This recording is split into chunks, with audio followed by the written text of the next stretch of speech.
Mesdames et messieurs, bonsoir. Qui au Bénin n'habite pas à côté d'une buvette, d'une suierie, d'un garage auto ou moto, d'un bar, d'une église ou encore d'une mosquée? Nous sommes nombreux, quel que soit notre lieu de résidence, à vivre au quotidien aux côtés du VACAM, la pollution sonore. On en parle aujourd'hui dans le portail de l'environnement. Bonsoir à nouveau. Et voici le billet du mois.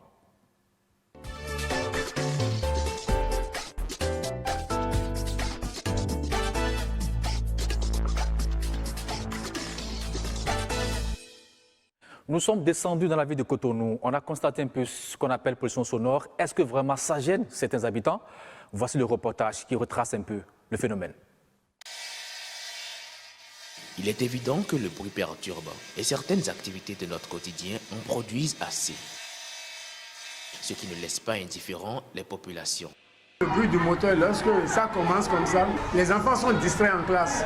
Et parfois, même quand les professeurs parlent, ils ne suivent pas. Et c'est eux-mêmes qui se prennent de ce qu'à cause du bruit du moulin, que vraiment ils ne reçoivent pas ce que le professeur donne comme enseignement. Quand il commence, s'il y a un certain nombre de personnes, il va tous les servir avant d'éteindre le moulin. Le bruit dérange mes clientes également. À cause de ça, elles n'arrivent pas à recevoir d'appel. Sincèrement, ça me dérange. Il est là avant moi. Moi, je viendrai des fois à 9h pour ouvrir.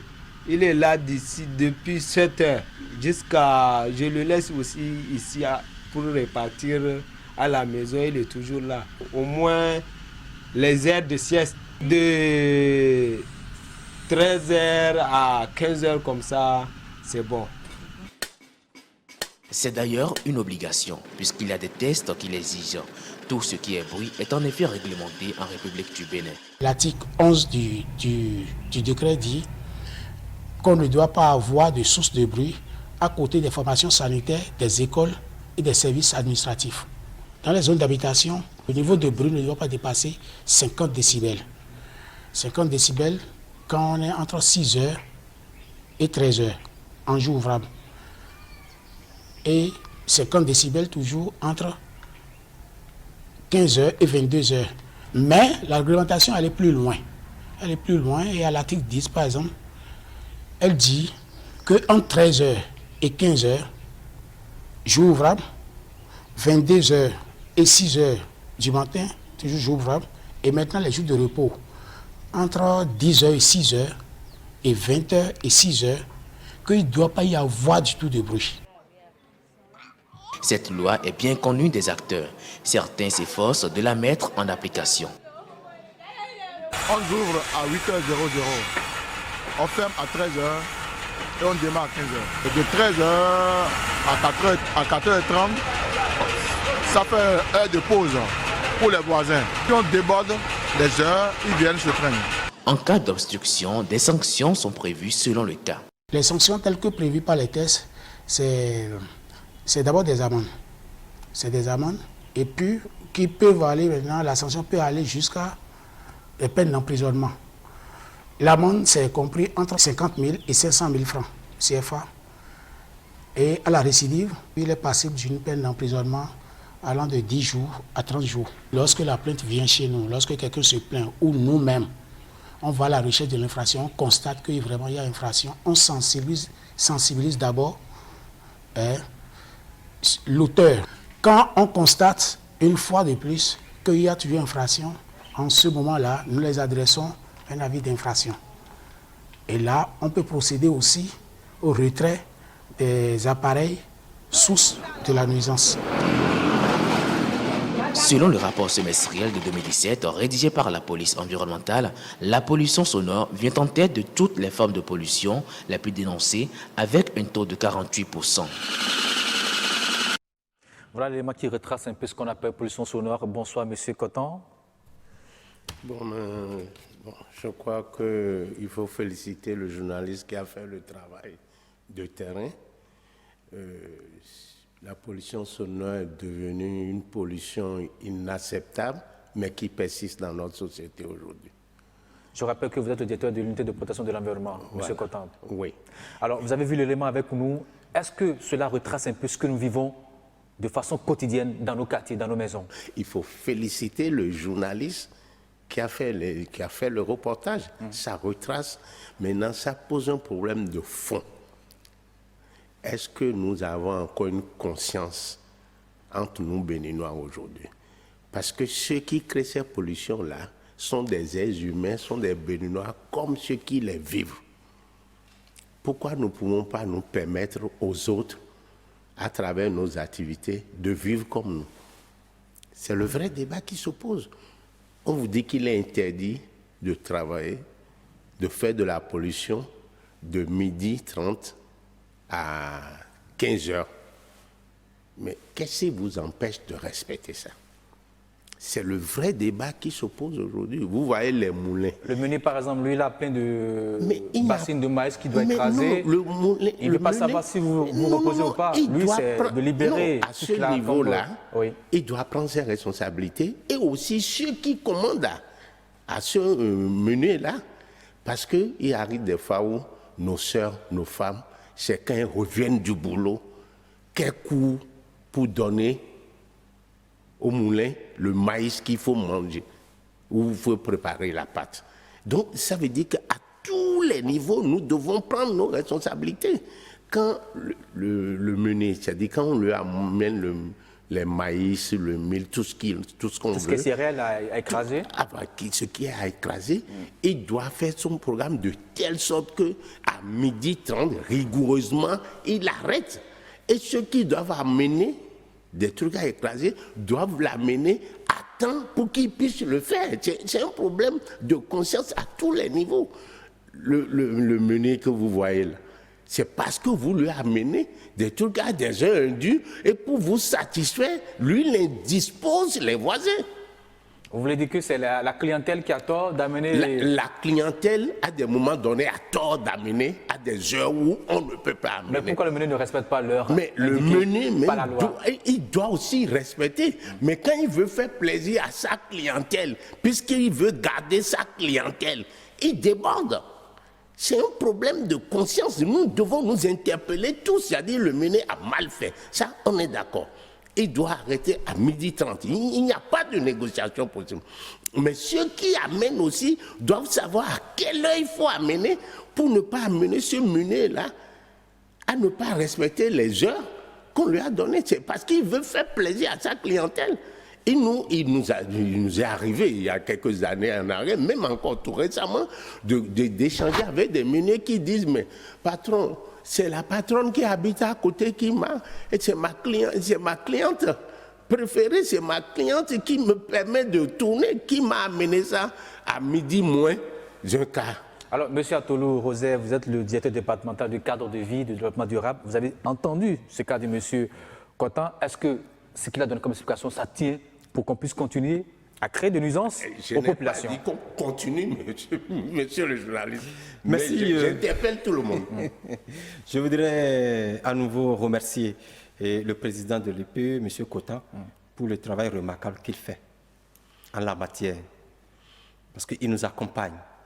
Il est tout le temps derrière nous pour dire attention, attention, attention. Je voudrais encore le féliciter pour cet effort. Monsieur le journaliste, vous savez, aujourd'hui, je peux dire que le problème de la pollution sonore est devenu une tendance lourde. Tendance lourde, pourquoi? Parce que depuis quelques années, si je dois m'amuser à faire une étude diachronique, depuis environ 15 ans, à la police environnementale en l'occurrence. Est-ce qu'elle existe encore cette police environnementale? Évidemment. Elle réprimande tout ce que nous voyons comme pollution sonore. La preuve est que celui qui est intervenu, c'est l'inspecteur Atineou. C'est l'inspecteur Atineou. La police environnementale, elle existe bel et bien. Et je félicite les autorités du cadre de vie qui ont créé cette police. Ben nous, on ne les voit pas en tout cas. Vous savez, pendant longtemps, je vous dis, monsieur le journaliste, la police environnementale n'a pas fait de tapage autour de ses actions. On n'a pas fait de tapage. On n'a pas médiatisé. Mais je crois que l'heure est arrivée qu'on médiatise tout ce que nous faisons.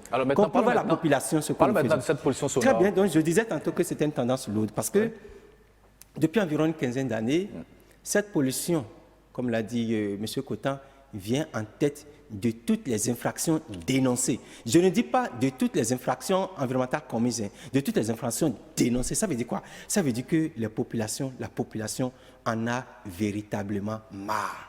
Et les gens se plaignent. Et on ne fait rien apparemment. Non, on fait beaucoup. On fait beaucoup, on ne médiatise pas. C'est ce que je dis, et monsieur le journaliste. On fait beaucoup. On fait beaucoup. Les gens sont prêts à dénoncer. Je vais vous donner un exemple très simple. On était au bureau un jour quand un jeune homme est arrivé. Parce qu'avec ce type de pollution, on a vu tout à la police environnementale. Le jeune homme est arrivé, un jeune étudiant, pour se plaindre contre qui? Contre son propre père. Et il nous a dit ceci. On m'a dit que vous protégez les plaignants. Et ça, c'est vrai. On ne dénonce pas les plaignants. Celui qui veut se plaindre, il est libre de donner son identité, de décliner son identité ou pas. Donc le jeune homme a dit, je veux me plaindre contre mon père. Qu'est-ce qui s'est passé? Voilà un papa qui a transformé sa propre maison en une église. Les enfants ont tout fait, il n'a pas voulu comprendre parce que le bruit gêne les enfants. Le jeune étudiant est venu se plaindre. Et on a convoqué le papa. Et vous savez, c'est lui qui est venu encore avec son propre papa.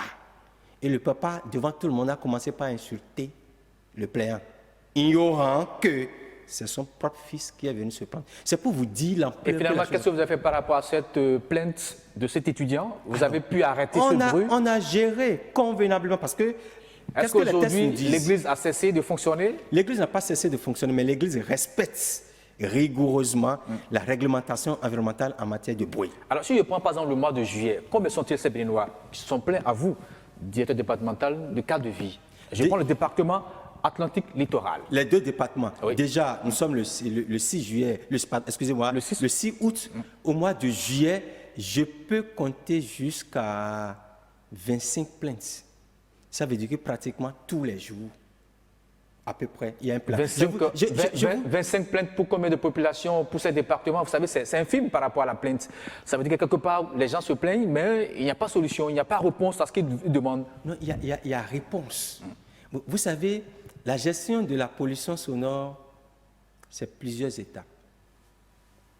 C'est plusieurs suivis. C'est ce qui fait que certains pensent que le dossier n'est pas géré. Excusez-moi de revenir chaque fois, par exemple, sur le cas des églises, parce qu'au jour d'aujourd'hui, bien que la pollution sonore soit devenue une tendance lourde, au niveau des sources, les buvettes et les églises viennent en tête. Alors, je prends le cas d'une église. On a porté plainte contre une église. Nous, on descend sur les lieux avec notre sonomètre. Le sonomètre, c'est l'appareil qui mesure le niveau de bruit. Okay. On descend, on prend les mesures de jour comme de nuit et on constate effectivement que les normes sont au-delà de ce que... On a dit que quand ça excède 50 voilà, que ça décibels, déjà, on peut porter plainte. Absolument, en pleine agglomération, quand ça dépasse 50 décibels, l'usager peut déjà porter plainte. Donc, quand nous on constate effectivement que ça va au-delà de 50, on convoque le mis en cause, c'est-à-dire le plaignant, le pasteur si vous voulez. Il vient, on prend encore la peine de lui expliquer ce que les tests prévoient. Il prend un engagement, on fait son PV et c'est là. On fait d'autres descentes pour voir si il respecte l'engagement qu'il a pris. S'il ne respecte pas, on passe à la phase supérieure. On peut lui adresser un avis d'infraction. Comme l'a dit l'inspecteur tout à l'heure, on peut le verbaliser. Et toutes ces procédures, on fait tout ça, ces procédures durent combien de temps? 2 semaines au minimum. Et pendant ce temps, le plaignant continue à recevoir tout ce bruit. 2 semaines d'attente. Et c'est pour ça que le suivi, c'est pour ça que le suivi est fait de façon rigoureuse. Et quand nous, parce qu'on a des limites, quand on constate véritablement que le mis en cause s'entête à ne pas respecter la réglementation, là, on le présente au procureur. Ah oui. Et c'est au procureur de décider de la suite, surtout en ce qui concerne les églises. Si c'est, je ne sais pas moi, une unité industrielle par exemple, qui n'a pas fait l'objet d'une étude d'impact environnemental et qui tombe dedans, déjà, le ministre du cadre de vie peut autoriser la suspension provisoire le temps que le procureur ne prononce par exemple la fermeture définitive. Donc les tests sont là et on les applique comme cela se doit, monsieur le journaliste. Oui, monsieur Cotan.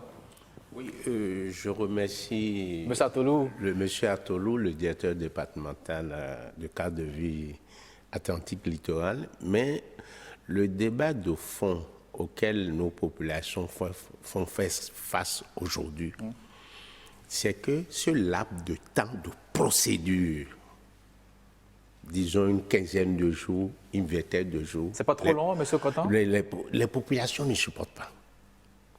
C'est-à-dire, il faut que nous trouvons cette manière de les accompagner. Qu'est-ce que nous faisons au niveau de l'UP aujourd'hui? Oui. Quand les populations nous informent, nous les accompagnons pour vérifier réellement si ce qu'ils disent est fondé. Et on les accompagne à adresser une plainte à la direction départementale ou au ministre de cadre de vie. Mais pendant ce temps, et c'est la difficulté que nous avons aujourd'hui, nous allons peut-être voir comment il faut harmoniser les tests pour pouvoir permettre, c'est pour alléger le délai d'une plainte. Vous vivez à côté d'une église, vous vous plaignez. On appelle le pasteur, on est obligé, les tests obligent qu'on lui parle, qu'on ouvre une négociation. C'est comme si on négociait avec lui pour lui prouver que ce qu'il fait est mauvais. Mais quand il retourne, des fois ça reprend de plus belle pour dire que c'est les satans qui habitent à côté de la maison qui dénoncent. Mais pendant ce temps, moi, j'y suis au boulot, je travaille très fatigué, je reviens à la maison, je vais me reposer, mais je ne peux pas me reposer. Impossible. Donc, ce que nous disons, c'est ça que je suis en train de voir avec Tchadi, qu'il va falloir, pour accompagner nos populations, revoir les délais de traitement de ces nuisances-là. Raccourcir ces procédures. Raccourcir un tout petit peu, parce que c'est des tests qui amène à faire comme ça. Donc, il va falloir revoir aussi, toiletter un peu les tests pour satisfaire les populations. Vous parlez des églises, mais c'est même pire, il y a des garages, surtout les familles où il y a papa ne vit plus, les héritiers là dans Cotonou, la plupart du temps Cotonou, Calavi et autres, les héritiers louent juste au garage de leur père qui n'existe plus aux églises. Et toute la maison est source de nuisance. Mais là, au moins, il a donné un cas où il s'agit d'un enfant qui se plaint contre son père. Mais d'autres, c'est un seul fils, parmi les 12 peut-être de la maison, qui loue le garage à un pasteur étranger des fois. Et quand vous poursuivez les investigations, l'Église n'a même pas une existence légale. Donc, nous faisons face, pour mieux accompagner nos populations, nous faisons face à une situation qui va nous amener à toiletter un peu les tests et aussi à impliquer nos élus locaux. Nous, de plus en plus maintenant, on discute avec les CA, les délégués, pour dire, en attendant que la plainte arrive au niveau du ministre de cadre de vie, ou bien au niveau de la direction départementale, vous, en tant que délégué, les tests vous permettent de parler à ces églises-là pour dire ce que vous faites là, les églises, les scieries, les débuts si de boissons. Si le délégué est un fidèle de l'église, il ne pourra pas réagir, mais, justement. Voilà. Alors, c'est vraiment pas de pollution créée par les églises. Est-ce que parfois aussi les gens se plaignent au niveau des mosquées aussi? Il y a des plaintes qui viennent vers vous par rapport à cela? Monsieur le journaliste, les Béninois se plaignent de tout quand il s'agit de la pollution sonore. Il y a des sources que je vais révéler si vous n'allez pas. Allez-y. Vous n'allez pas croire. Allez-y. Des gens se sont plaints à Cotonou. Oui. Contre des chiens, vous ne pouvez pas imaginer, des chiens. Des maisons mitoyennes. On a eu un cas à Révive où le monsieur s'est plaint contre des chiens. Quand l'inspecteur, c'est même l'inspecteur Atineo qui est intervenu tout à l'heure, quand il s'est déplacé pour aller voir, en fait c'était un vétérinaire qui avait hospitalisé des chiens malades. Ok. Il a mis ces chiens vociférer et ça gênait le voisinage.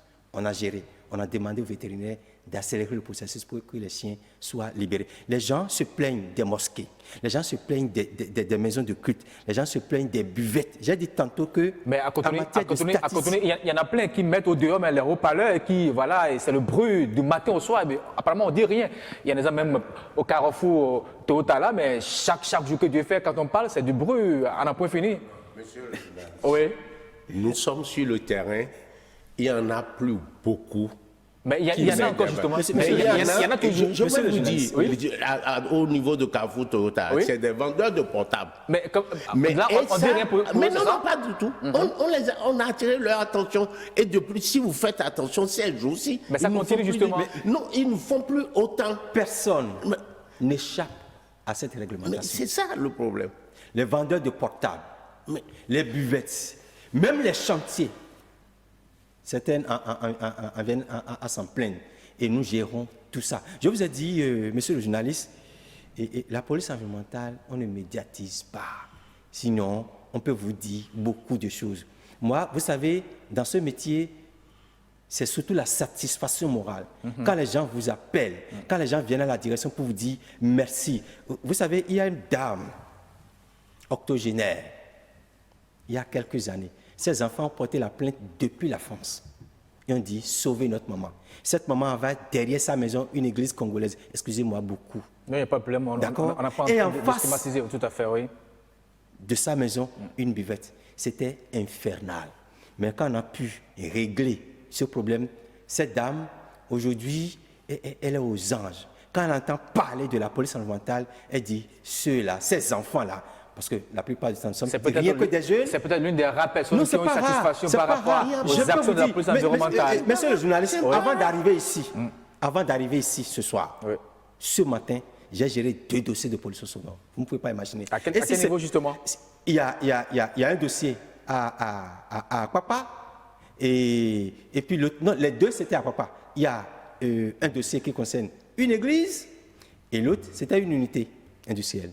Donc on a convoqué ces 2 messieurs-là et ils vont répondre dans les prochains jours. Nous, on fait beaucoup. Et je dis encore, je remercie le ministre du cadre de vie aujourd'hui qui fait de tout bas, qui se bat pour que la police environnementale ait désormais les moyens qu'il faut, l'effectif qu'il faut pour faire le travail. Parce que c'est de jour comme de nuit. Alors, ces policiers environnementaux, ces inspecteurs-là, ils se sacrifient. Il n'y a pas de samedi, il n'y a pas de dimanche, il n'y a pas de nuit. Alors, M. Tolo, qu'est-ce qu'on fait, Dr Tolo, j'allais dire, si vous voulez bien, qu'est-ce qu'on fait alors de ces bruits provenant du transport routier, par exemple, transport ferroviaire, même si le train chez nous, il n'y en a pas tellement, mais transport routier. Merci, monsieur le journaliste. Vous savez, j'ai dit tout à l'heure que la pollution sonore est devenue une tendance lourde, mais au niveau des plaintes, il faut avouer que, enfin, on n'en a jamais reçu jusqu'à présent, les gens ne se plaignent pas des bruits des avions, ni des bruits du chemin de fer, ni des bruits. Ça veut dire que je peux avoir ma moto, je peux enlever l'échappement et rouler comme ça? Non, ces sources sont également évoquées, sont prises en compte par le décret qui parle de la pollution sonore. C'est évidemment des sources de pollution sonore. Mais vous savez, monsieur le journaliste, nous on a tellement à faire qu'aujourd'hui, on se préoccupe beaucoup plus des plaignants. Et des constats que nous faisons. Vous voulez dire que vous ne faites pas de descente sporadique sur le terrain pour interpeller les gens? Dans l'élément qu'on a vu tout à l'heure, c'est ce qu'on appelle... On a vu un moulin qui écrase les condiments à côté d'une école. On a dit que les enfants ne peuvent même pas apprendre. C'est ce qu'on appelle, parce que le maître dit. C'est ce qu'on appelle chez nous, monsieur le journaliste, recherche d'infraction. C'est-à-dire, chaque inspecteur a sa zone d'intervention. Et par moment, s'il n'a pas des plaintes à gérer, il est obligé de descendre au niveau de sa zone d'intervention pour faire la recherche de ce type d'infraction. S'il tombe sur des infractions, alors les promoteurs ou bien les mises en cause sont convoqués pour faire le travail. Oui, M. Cotan, vous voulez réagir? Oui, je voulais réagir pour dire au docteur Atolou que dans les recherches d'infractions, il nous arrive même de conseiller les populations d'aller à la brigade de protection du littoral et la lutte anti-pollution, la BPLP, qui de temps à autre fait des descentes aussi sur le terrain. Et ces genres de descentes permettent en réalité aux plaignants d'être un tant soit peu rassurés qu'on les écoute. Mais ce qui se passe, docteur Atolo, c'est qu'en réalité, heureusement, vous l'aviez dit, et nous allons tous remercier le ministre en charge du travail qui se bat pour augmenter les effectifs et les moyens.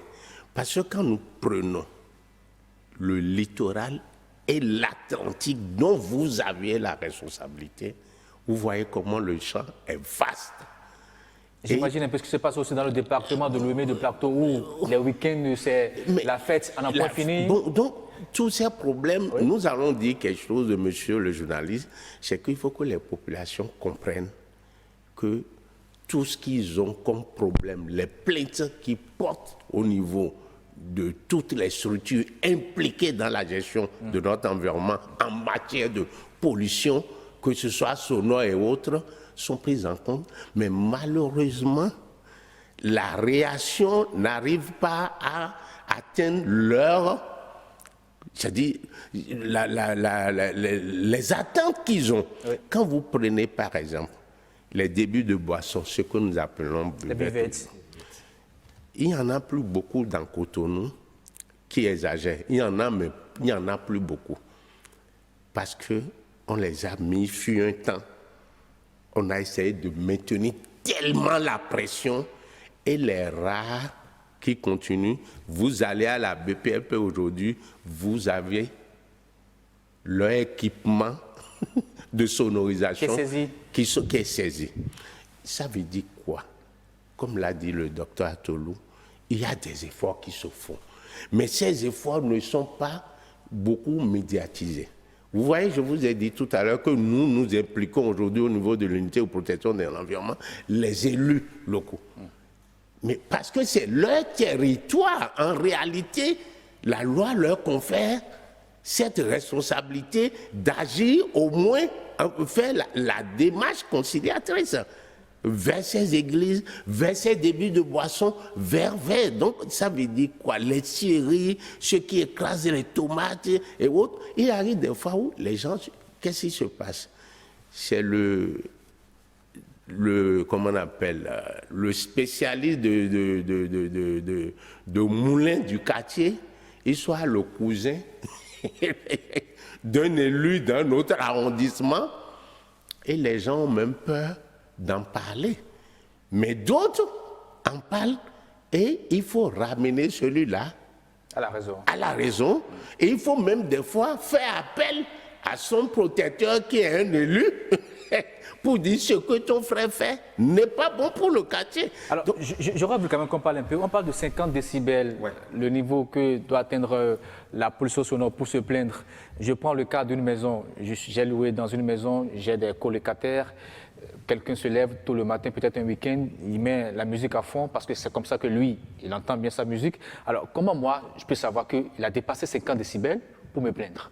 Déjà que ça vous gêne, c'est ce que moi j'appelle la guerre des sons, qui est souvent observée dans les maisons, dans les cours communes. Voilà. D'accord, les samedis matins, les dimanches matins. Parce que tout le monde vous voyez, les jeunes sont à la maison, chacun veut chauffer son appareil.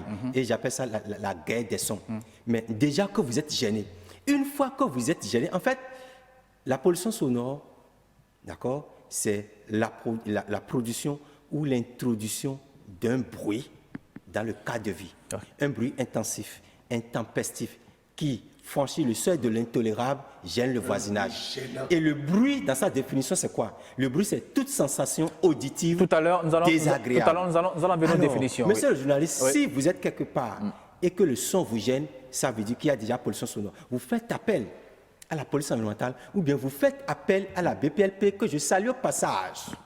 Franchement, qui nous vient en appui, qui nous aide beaucoup, surtout quand il s'agit d'aller à la coercition. Vous savez, la police environnementale, c'est une police administrative. Nous, on n'est pas armés. Donc, pour des mesures coercitives, nous sommes obligés de faire appel à la BPLP qui nous aide beaucoup.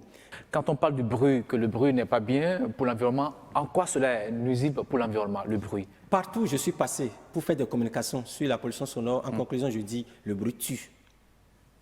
Le bruit est désormais une question de santé publique. Là, vous parlez de la santé. De la santé. Voilà. Et même sur l'environnement, le bruit a des conséquences sur la biodiversité. Et vous savez, eh bien oui, vous savez, là où il y a du bruit, la jante, elle disparaît. La jante, elle disparaît. Donc ça a déjà des conséquences sur la biodiversité, monsieur le journaliste. Donc tant sur l'environnement que sur la santé, la pollution sonore a des impacts vraiment négatifs. Pour les enfants, il y a un citoyen qui en a parlé. Un enfant qui grandit dans un environnement vraiment sonore aura des problèmes pour véritablement étudier. Déjà, si c'est un enfant qui est encore dans sa tendre enfance, il aura des problèmes de langage. Les études l'ont prouvé. Et c'est pour ça que l'article 11 du décret a dit pas de source sonore à côté d'une école, à côté d'un centre de santé ou à côté d'un centre administratif. Le législateur a tout prévu.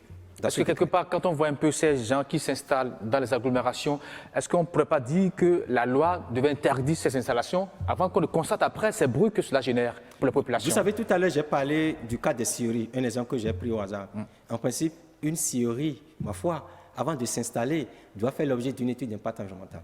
Nous sommes d'accord? Et si on fait l'étude, on devrait quand même demander aux promoteurs de faire tout possible pour que le bruit ne gêne pas le voisinage. Si on ne peut pas respecter ça, là la scierie, ma foi, ne peut pas s'installer. Mais pour les églises et les buvettes, c'est fondamentalement à ce niveau que le problème se pose. Vous savez, les églises sont régies par la loi de 1901, la loi d'association. Donc, une fois qu'ils reçoivent l'autorisation au niveau du ministère de l'Intérieur, ils s'installent tout simplement. C'est là où se pose le problème. Il n'y a pas une étude préalable. Ils ne font pas d'études. Il n'y a aucune étude que les églises ne font aucune étude. Elles s'installent et puis elles émettent le bruit. Voilà des choses à corriger désormais. Et on va s'y atteler pour corriger ces trucs-là. Désormais, on doit vérifier comment est-ce que ces unités, ces églises, ces buvettes doivent s'installer. Oui, M. Cotin, avant qu'on ne passe maintenant au discours de l'environnement, oui, vous avez quand même quelque chose à ajouter à nos populations par rapport au bruit que causent et les églises, et les mosquées, et les buvettes. Oui, je vais revenir un peu sur l'impact sur la santé. Oui, la santé, oui. Je crois que qui parle de pollution sonore aujourd'hui doit se dire que nos populations sont atteintes en matière de santé. Nous sommes en train de gérer... Est-ce qu'on pourrait dire que tous les Béninois sont malades par rapport à la pollution sonore aujourd'hui? Non. On pourrait le dire? On ne peut pas l'affirmer, mais les rats qui sont à côté de ces sources... Vous dites les rats? Non, ils sont nombreux, ces Béninois qui sont à côté de ces sources, justement. Bon, si vous voulez, on peut considérer qu'ils sont nombreux, mais il y a quelques cas, quand vous voyez ça, nous sommes en train de gérer aujourd'hui le cas d'un colonel de douane à la retraite. Le bruit de l'église qui est à côté de chez lui le rend malade et permanemment, il a des problèmes de tension. Nous, on a cru qu'en réalité... Et là, ça développe les maladies cardiovasculaires. Que c'est un problème de... Bon, il ne supporte plus. On lui a suggéré de quitter chez lui et d'aller vers l'un de ses enfants, là où il n'y a pas d'église. Est-ce que vous savez que ce monsieur, la tension, le stress, s'est stabilisé, il ne sentait plus rien. On nous a dit, c'est pas possible. On a fait les diagnostics.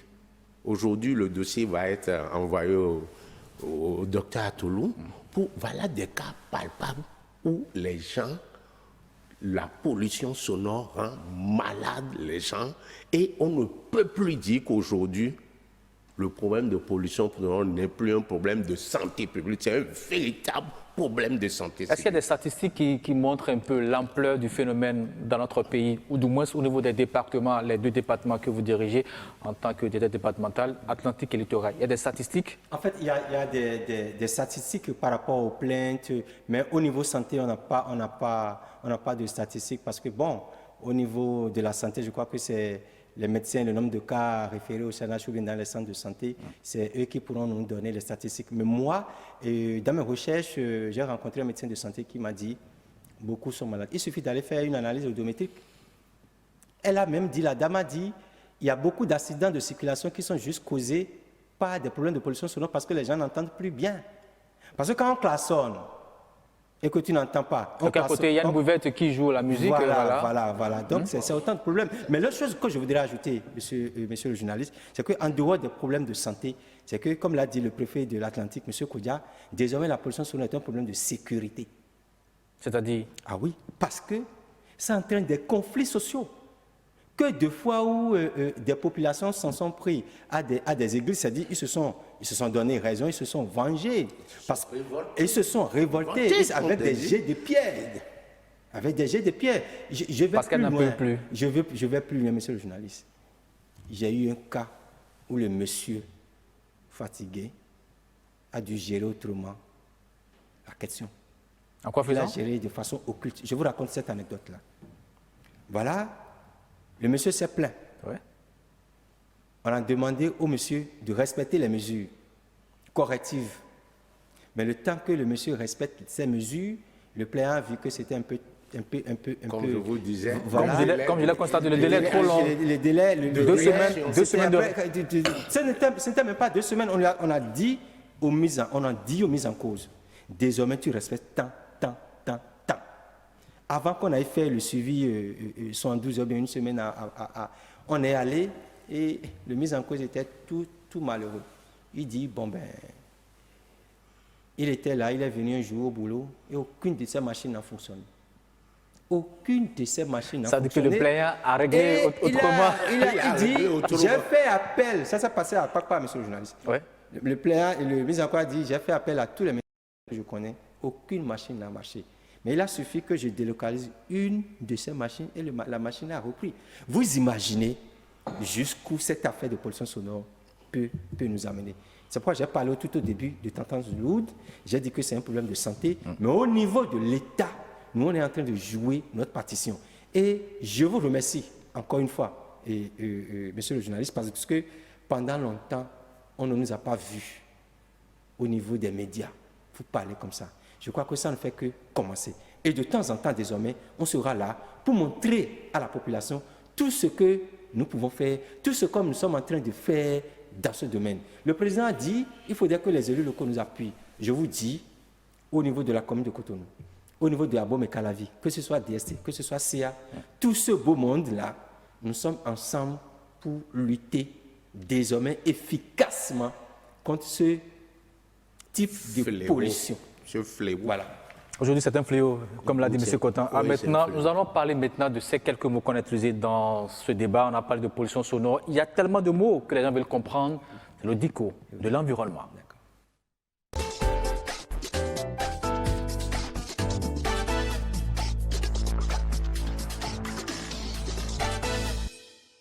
Alors, docteur Rosaire Atolou, on a parlé de pollution sonore. En français facile, comment doit-on comprendre ce thème, ce groupe de mots, j'allais dire, pollution sonore? Oui, et pollution sonore, nuisance sonore, et pollution acoustique, nuisance acoustique, c'est pratiquement la même chose. Okay. Et on définit la pollution sonore en disant tout simplement que c'est la production ou l'introduction du bruit dans le cadre de vie. Un bruit intensif ou intempestif qui franchit le seuil de l'intolérable gêne les êtres vivants qui s'y vivent.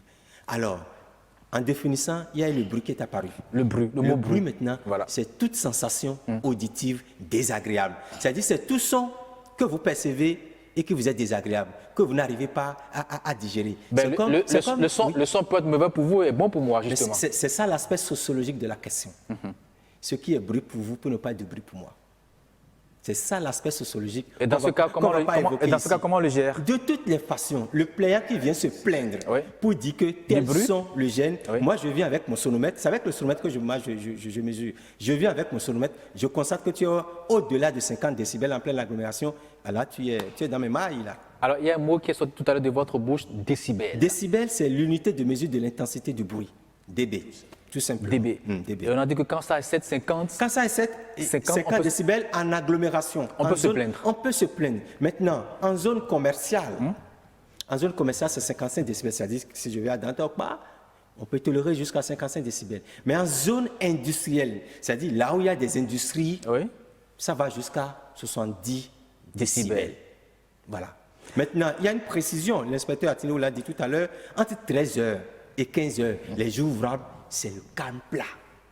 Et de 22h à 6h du matin, c'est le calme plat également. Ça veut dire quoi? Ça veut dire que les églises qui disent on va faire veiller, on doit chasser Satan, machin, tout, je les respecte.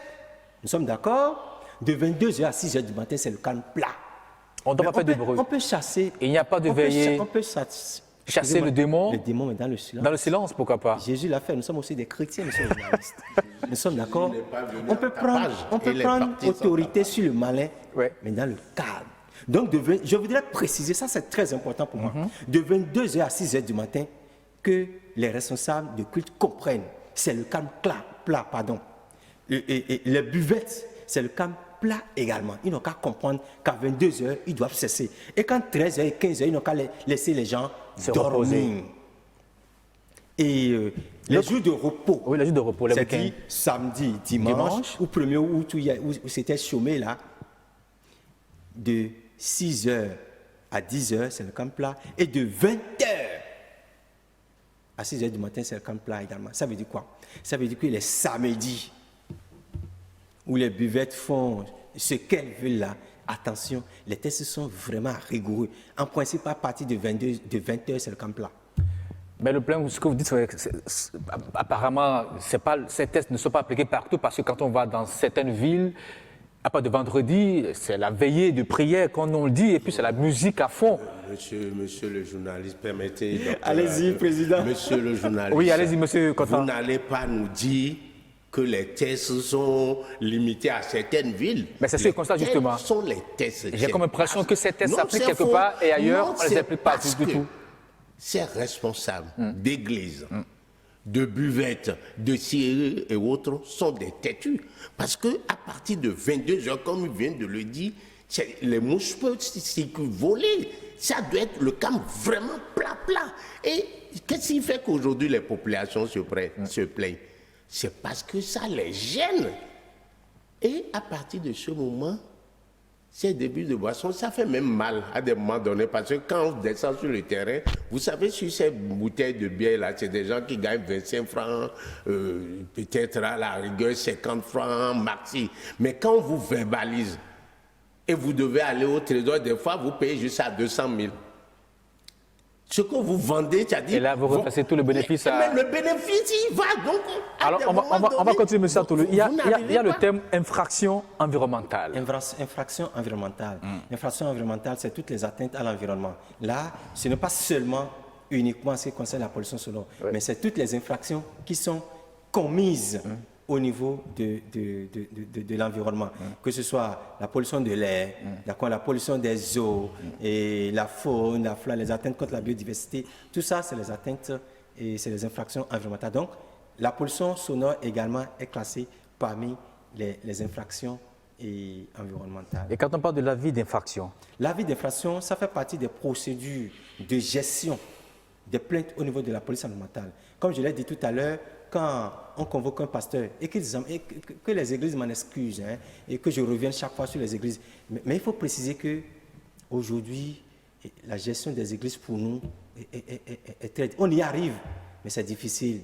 Les buvettes qu'on sort, c'est rapidement à régler. Parce que ça joue en ancré, les églises. Mais les églises, c'est toute une procédure. C'est pour ça que chaque fois, je reviens là-dessus. Et ce qui est marrant, monsieur le journaliste, c'est que toutes les fois où, moi personnellement, j'ai eu le temps de convoquer des pasteurs, la plupart n'ont jamais reconnu leur faute. Ils disent, ah non, mais allez lire la Bible, le psaume 151, etc., etc. Ils n'ont jamais considéré le bruit qu'ils font comme une infraction. Puisque vous dites que vous êtes chrétien, est-ce que la Bible autorise qu'on fasse du bruit en priant? Toute autorité vient de Dieu. Romains 13. Nous sommes d'accord? Nous représentons l'autorité. Et quand l'autorité dit, ne faites pas ça, vous êtes obligé de respecter. Si c'était que dans la Bible, le Seigneur a dit de le louer, nous sommes d'accord? Le Seigneur qui a mis les autorités là, a demandé qu'on respecte les autorités. Et donc alors, il faut vraiment que ces pasteurs respectent les autorités de notre pays en respectant la réglementation sur le but. Sinon, ils nous auront chaque fois au dos. Et ils vont penser qu'on a quelque chose contre eux. On n'a rien contre eux. Ils n'ont qu'à nous aider. Ils n'ont qu'à permettre à la population de dormir en paix. Parce que je ne suis pas en train de les juger. S'ils gênent le voisinage, c'est aussi un péché. Oui, monsieur Cotin voulait ajouter quelque chose rapidement. Non, je voulais justement dire que Jésus n'est pas venu sur cette terre avec du bruit. Il est reparti dans un silence total. Et par conséquent? Et par conséquent, les pasteurs doivent comprendre que le bruit fait fuir le bon Dieu. Alors maintenant, ça, c'est clair, ils doivent le mettre, parce que tu n'aimes pas en le noir avec 6 temps de guitare. si tant d'orchestres, si tant de haut-parleurs, si tant de bruit qui viendra. Moi, si je devais quitter l'église catholique, je ne le ferai jamais d'ailleurs, pour aller dans une église, quand j'entends ce bruit, je fuis, c'est pas possible. Bon, en fait, je vais dire aux gens, on n'est pas en train de stigmatiser une église, non, pas du tout, parce qu'il y a tellement de sources de pollution sonore. Voilà. Il y a aussi les mosquées aussi qui émettent aussi du bruit, les buvettes, on l'a dit tout à l'heure, voilà, et qu'on sort, voilà, oui. Monsieur, mais on attire l'attention que là où les gens font du bruit, ils n'ont qu'à savoir qu'ils gênent d'autres et qu'à la rigueur, c'est un péché. Vous voulez dire que les plaintes viennent beaucoup plus des églises? Aujourd'hui, les plaintes viennent beaucoup plus des églises. Vous savez, ce qui fait mal, excusez-moi, le docteur Toulou, c'est des églises, je ne vais pas le dire, il ne faut pas que les gens croient qu'on va vers eux. C'est des églises dont les pasteurs ne sont même pas de chez nous. La plupart.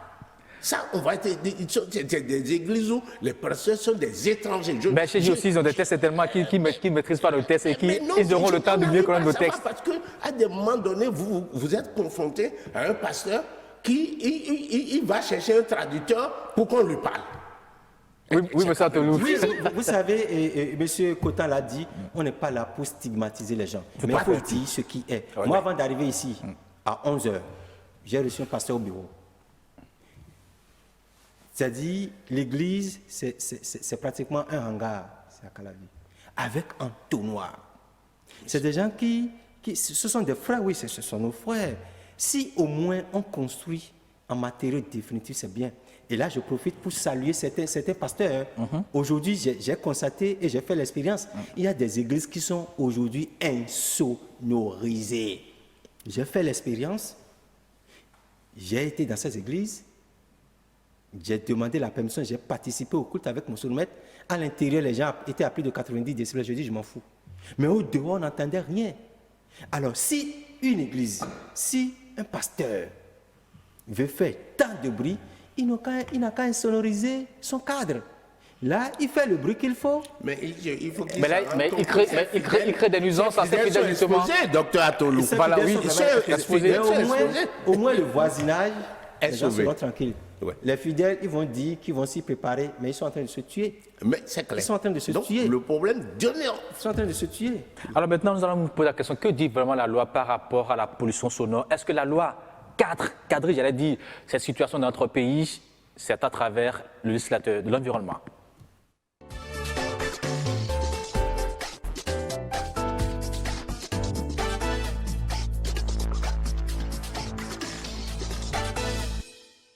Alors, docteur Toulou, on l'a dit, le bruit, ça fait du mal, le bruit, ça tue même la biodiversité. Alors, que dit la loi au Bénin par rapport à la pollution sonore? Alors, nous avons d'abord la loi cadre qui est déjà, en son article 86, déjà encadré le terrain. Maintenant, il y a le décret 2001-294 du 8 août 2001, d'accord, qui déjà, en son article 6, a essayé et d'identifier les différentes sources de bruit. Nous avons les industries, les avions, les trains, les véhicules motorisés, les moulins, les scieries, les forges, les vibrations, les chantiers de construction. Monsieur le journaliste, ça veut dire quelque chose. Les chantiers de construction. Vous savez, nous avons une catégorie d'artisans qui sont qui est championne en matière de chansons quand ils travaillent. Vous savez, quand on prend les maçons de les maçons, par exemple, quand ils travaillent, les maçons, quand ils travaillent, c'est tout le temps avec des chants. On a reçu pas mal de plaintes par rapport à ça. Les chants, c'est vrai que c'est pour se gayer. Voilà, pour se gayer, pour se donner de l'entrain. Ils sont en groupe, voilà, il faut travailler, ça gêne.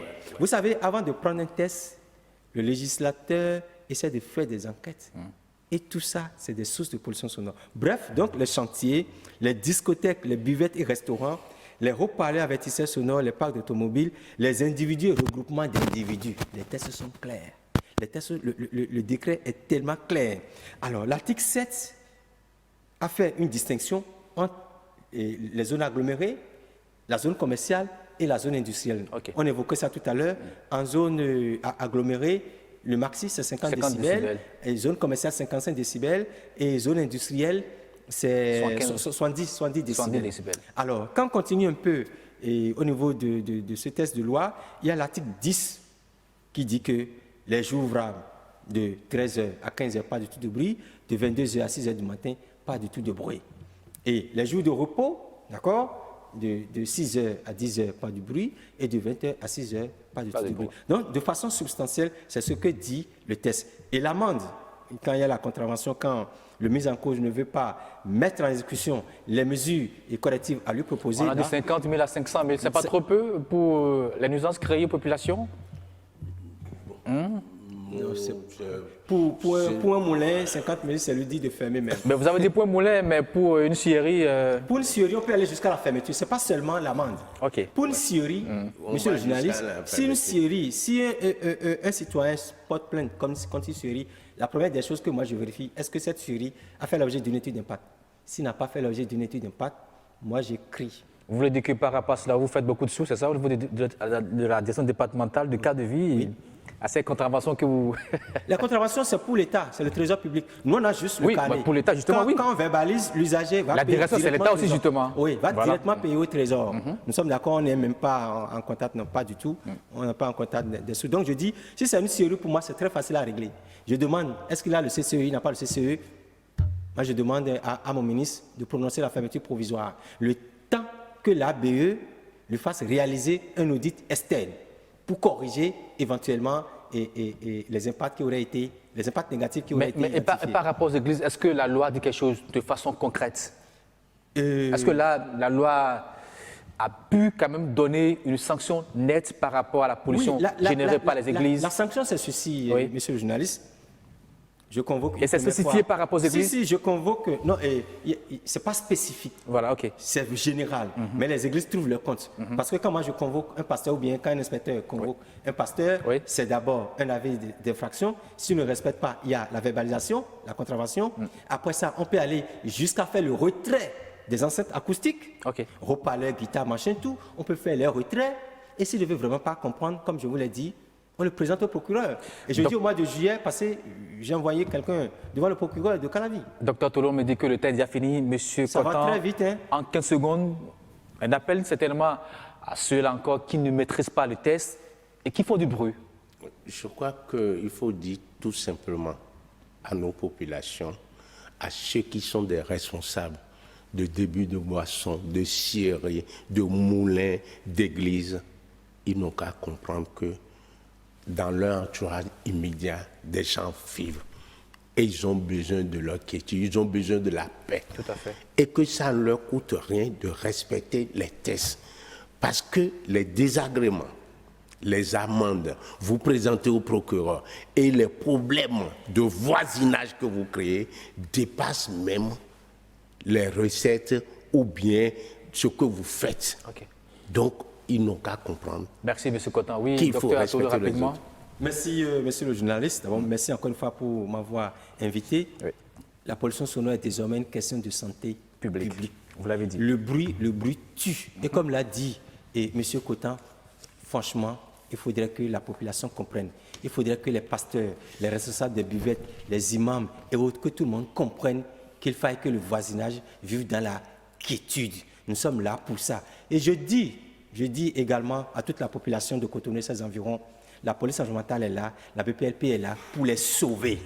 S'ils ont des problèmes, ils n'ont qu'à s'adresser à nous. On n'a même pas besoin de dévoiler leur identité. Il suffit qu'ils appellent pour dire à tel endroit, nous vivons mal. Je vous dis pour finir.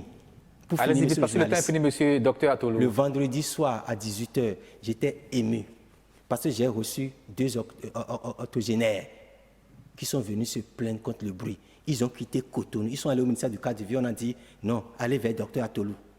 Et ils ont pris la route. Et ils ont satisfaction, j'espère. Ils ont porté la plainte. Si ce n'est pas que j'étais à cette émission, je devrais gérer leur dossier aujourd'hui. Merci beaucoup, Docteur Atolo, ce sera votre mot de fin. Merci beaucoup, monsieur Cotan. Ce sera tout pour cette émission et bonsoir chez vous.